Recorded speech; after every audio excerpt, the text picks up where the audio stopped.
There are only so many coincidences one can be expected to ignore. Where do we begin? Begin with the past, the history of the Earth. Pretty much dead on a cycle. The same things happen over and over and over again. Earth's magnetic field starts to weaken. The magnetic poles start to shift. Volcanoes get out of control. The climate gets out of control. The sun attacks the Earth, for lack of a better phrase. And so the first thing we have is pretty darn good evidence of this thing happening over and over and over again on this cycle. And we are perfectly due for that cycle to be happening again. And not only are we perfectly due, but everything you would expect to see in terms of Earth's magnetic field is happening right on cue. Just like you're waiting for a train at a train station, you know it's supposed to arrive every 10 minutes.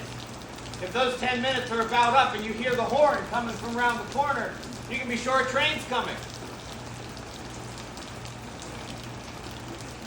What has gotten really interesting is not only that this story is told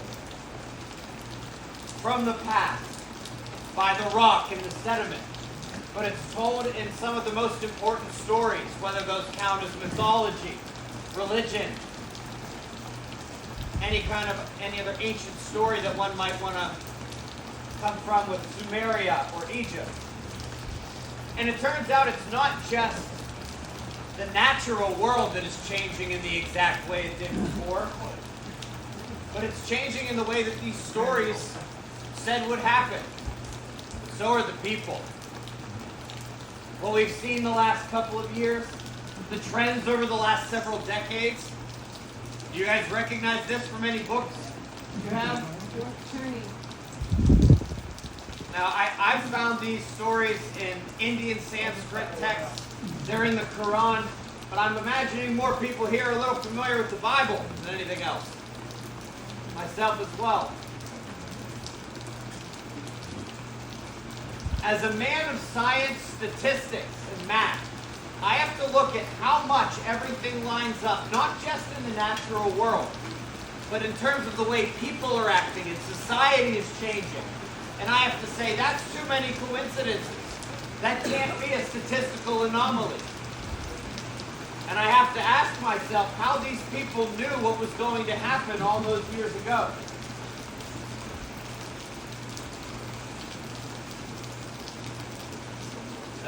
That answer is still fairly elusive, how they knew all those answers.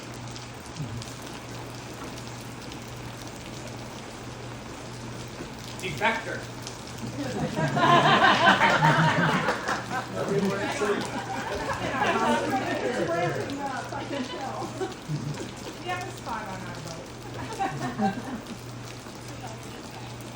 So, we started with the Earth, history, threw in a little bit of religion and mythology and ancient stories. Let's jump all the way out to the galaxy level, shall we?